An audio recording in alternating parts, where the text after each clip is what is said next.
ಕನಕದಾಸರ ಗುಡಿ ಕಟ್ಟುವಂಥ ಯೋಗ ನಮ್ಮ ತಂದೆಗೆ, ಕನಕನ ಕಿಂಡಿಯನ್ನು ವೈಭವೀಕರಣ ಮಾಡುವಂಥ ಒಂದು ಅವಕಾಶ ನನಗೆ ದೊರಕಿರ್ತಕ್ಕಂಥದ್ದು ಅತ್ಯಂತ ಸಂತಸದ ಕ್ಷಣ ಅಂತ ಹೇಳಲಿಕ್ಕೆ ಬಯಸ್ತೇನೆ. ನಮಸ್ಕಾರ, ನಾನು ಮಂಜುನಾಥ್ ಕಾಮತ್. ನಮ್ಮ ಉಡುಪಿ ಶ್ರೀಕೃಷ್ಣ ಮಠಕ್ಕೆ ಸ್ವರ್ಣ ಲೇಪಿತ ಕನಕನ ಕಿಂಡಿ ಸಮರ್ಪಣೆ ಆಗಲಿದೆ. ಇದು ನಮ್ಮ ಪ್ರಮೋದ್ ಮಧ್ವರಾಜರ ಕೊಡುಗೆ. ಅದರಲ್ಲೂ ವಿಶೇಷವಾಗಿ ಇವತ್ತು ಅವರ ಗೋಶಾಲೆಗೆ ಬಂದಿದ್ದೇವೆ. ಗೋಶಾಲೆಯಲ್ಲೇ ಕೃಷ್ಣ ಮತ್ತು ಗೋವುಗಳು ಅಂತ ಹೇಳಿದ್ರೆ ಒಂದು ವಿಶೇಷವಾದ ಪ್ರೀತಿ ಬಾಂಧವ್ಯ. ಸೊ ಪ್ರಮೋದ್ ಮಧ್ವರಾಜರು ಕೂಡ ಅಷ್ಟೇ, ಇಲ್ಲಿ ನೂರಾರು ದನ ಕರುಗಳನ್ನ ಇಲ್ಲಿ ಸಾಕ್ತಾರೆ. ಸೊ ಅಲ್ಲೇ ಈ ಕನಕನ ಕಿಂಡಿ ಶ್ರೀಕೃಷ್ಣ ಮಠಕ್ಕೆ ಹೋಗುವುದಕ್ಕಿಂತ ಮುಂಚಿತವಾಗಿಯೇ ಸೊ ಇಲ್ಲಿ ಗೋವುಗಳ ಸಮ್ಮುಖದಲ್ಲೇ ಅದೊಂದು ಅನಾವರಣ ಆಗ್ಬೇಕೆನ್ನುವಂಥದ್ದು ಅವರ ಆಸೆ.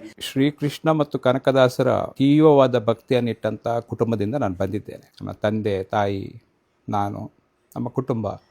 ನಮ್ಮ ತಂದೆ ಶಾಸಕರಾಗಿದ್ದಾಗ 65ನೇ ಇಸ್ವಿಯಲ್ಲಿ ಶ್ರೀಕೃಷ್ಣನಿಗೆ ಅಭಿಮುಖವಾಗಿ ಕನಕನ ಗುಡಿಯನ್ನು ನಿರ್ಮಿಸಿದರು.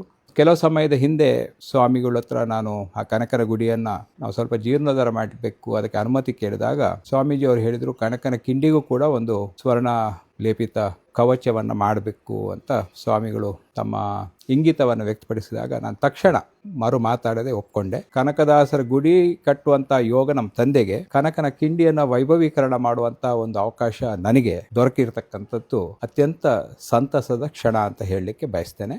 ಕೃಷ್ಣನಿಗೆ ಗೋವುಗಳಂದರೆ ಭಾಳ ಪ್ರೀತಿ. ಇವತ್ತು ಗೋಶಾಲೆಯಲ್ಲೇ ಕೃಷ್ಣನ ಪರಮ ಭಕ್ತ ಕನಕದಾಸರ ಏನು ಕವಚ ಇದೆ, ಅದು ಅಲ್ಲಿಯಿಂದಲೇ ಅನಾವರಣಗೊಳ್ಳುವಂಥ ಒಂದು ಸಣ್ಣ ಕಾರ್ಯಕ್ರಮವನ್ನು ಆಲುಮತ ಕುರುಬ ಸಮಾಜದ ಬಂಧುಗಳನ್ನು ಆಹ್ವಾನಿಸಿ ನಾವು ಅದನ್ನು ಇವತ್ತು ಒಂದು ಸಣ್ಣ ಪೂಜೆ ಮಾಡಿ ಕೃಷ್ಣನಿಗೆ ಅರ್ಪಣೆ ಮಾಡಲಿಕ್ಕೆ ಇಲ್ಲಿಂದ ಹೊರಡ್ತಾ ಇದೆ. ನಮ್ಮ ಮನೆಗೆ ಬಂದು ಹೋಗಬೇಕು ಅಂತ ಇತ್ತು, ಆದರೆ ನನ್ನ ಮನೆಯಲ್ಲಿ ಅದು ಗೋಶಾಲೆಯಿಂದಲೇ ಬಂದು ಹೋಗ್ಬೇಕಂತ ನನ್ನ ಆಶೆ ಇತ್ತು. ಕುರುಬ ಸಮಾಜದ ಮುಖಂಡರು ಅಲ್ಲಿ ಇರಬೇಕು ಅಂತ ನನ್ನ ಆಶೆ ಇತ್ತು. ಅದೆಲ್ಲವೂ ನನಗೆ ಈಡೇರಿದೆ ಅಂತ ನನಗೆ ಸಂತೋಷ ಇದೆ. ಸರ್, ಈ ಕೆಲಸವನ್ನು ಮಾಡಿದವರು ಯಾರು? ಗುರುಪುರ ಕೈಕಂಬದ ದಾಮೋದರ್ ಜ್ಯುವೆಲರ್ಸಿನ ವಿವೇಕ್ ಪ್ರಭು ಮತ್ತು ಅವರ ಕುಟುಂಬದವರು ಇದನ್ನು ನಿರ್ಮಿಸಿಕೊಟ್ಟಿದ್ದಾರೆ. ಕ್ಲಪ್ತ ಸಮಯಕ್ಕೆ ನಿರ್ಮಿಸಿಕೊಟ್ಟಿದ್ದಾರೆ ಮತ್ತು ಚೆನ್ನಾಗಿ ನಿರ್ಮಿಸಿಕೊಟ್ಟಿದ್ದಾರೆ. ಸೊ ನನ್ನ ಕೃತಜ್ಞತೆಯನ್ನು ಅವರಿಗೆ ಅರ್ಪಣೆ ಮಾಡ್ತಾ ಇದ್ದೇನೆ.